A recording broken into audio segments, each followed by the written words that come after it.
So the first I'll start with organizations need to become technologically savvy. And by that, what I mean first and foremost is to make the people technologically savvy.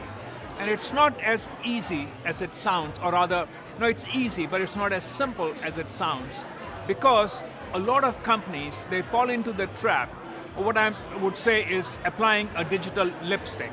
So if you know something about the technology, if you're doing something to make the company more technologically savvy, you think you are with it.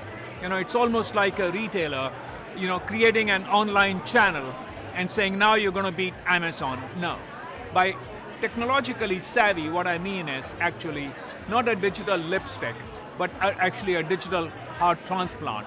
So for example, take Nokia Networks. Of course, Nokia Networks is already a technology company, but what I find fascinating about Nokia Networks is that the chairman of the board recently, over the last few weeks, himself went to Stanford's Coursera, or Stanford affiliated Coursera website, to himself complete a course on machine learning. And then he shared it with the board and recommended to every director on the board that you should also take this course. Now, and the course is free, and it's available to everybody, but the point is not that by taking a Coursera online course, you're going to become an AI expert the way Google is. But at least you will begin to understand what AI means, rather than just reading about it in the Wall Street Journal or Financial Times or other, Fortune magazine. You need to understand it deeper. That's when you figure out how you can take your products, your services, your processes, and how you can embed AI into them and make them a whole lot stronger. So that's number one.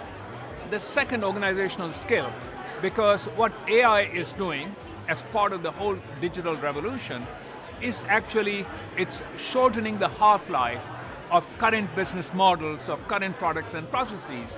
And so therefore companies need to become a lot more entrepreneurial, because the speed with which they need to make changes to their products and services, but the speed with which they may have to think about new products and services, that speed has accelerated.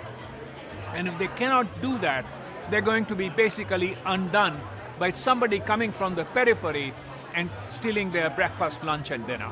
So those would be the two big organizational skills that I would pick on.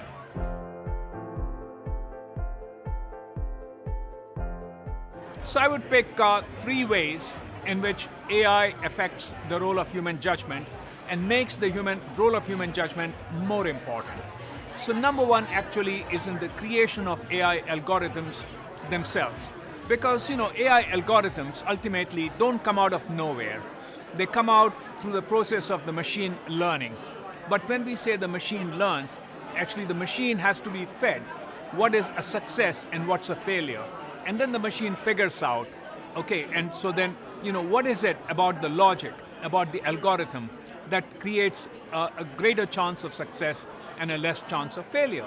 But the thing is, who defines what is a success and what is a failure? So therefore the creators of AI, the engineers who build the AI, their biases get inbuilt into the algorithms, or the biases of past history, past data.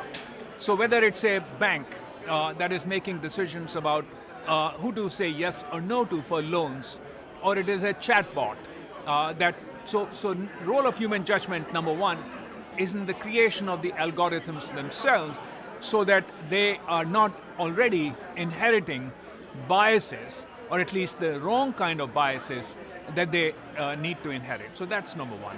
The second area where human judgment becomes very important is actually what I would say, making connections across the domains. So imagine, for instance, that you are sitting in an autonomous vehicle, and that the autonomous vehicle now is available now on the street for the general public. Now, if you say, take me to this and this address, or you enter it on the app, the vehicle can take you there. But then, of course, who decides where that vehicle needs to go? Not only that, but suppose it's the man, his wife, and the child. And now you have to figure out, do we go to the child's school first and drop the kid first, then drop the wife, or then drop the husband, or some other sequence? And that's actually human judgment. That's connecting different domains. And it's not clear that you want AI to make that decision, even if you can technically, AI can make that decision, but you want that agency of human will. That's number two. Number three, despite all the developments in AI, it's still quite some time before AI can actually interpret emotions and can factor that in. So that's the third area where the role of human judgment, and the AI is getting smarter and smarter on the cognitive front, but on the emotional front, still, there is a long distance.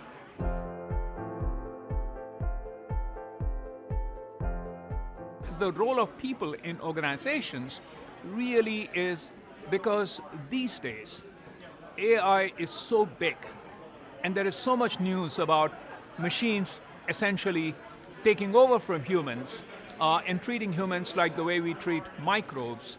And we don't look at microbes as our grandfathers and grandmothers and so on. So therefore, but what is important is for the people in the organizations, especially people who are not the AI developers, let's say the typical employee in the company, that to strip away the mystery of AI. Yes, AI has massive power, but people run the risk of attributing far too much power to AI than what it has.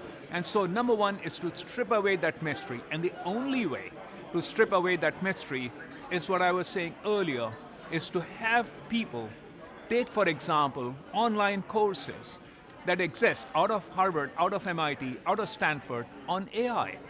And so then they begin to understand how AI works and what is the power of AI, but at the same time, how to not misunderstand AI. So that would be number one. The second thing I would say on the people front is really, in fact, empowerment. Because, given the greater the power of technology at your service, the more opportunities emerge in terms of people being able to do things more or less, let's say, without being told from the top. And I think in that way we can draw a lot of lessons from Amazon. Because yes, Amazon is a great company, so is Google, so is Facebook, so is Microsoft.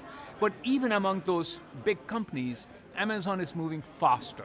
And one of the reasons why Amazon is moving faster is because Jeff Bezos runs a more decentralized organization. And so therefore, independent parts of the company, as long as they are in sync with the corporate culture, corporate vision, they have a lot more freedom to say, hey, these are the 10 things we need to do, and yes, they need to get approval, but they can keep marching ahead.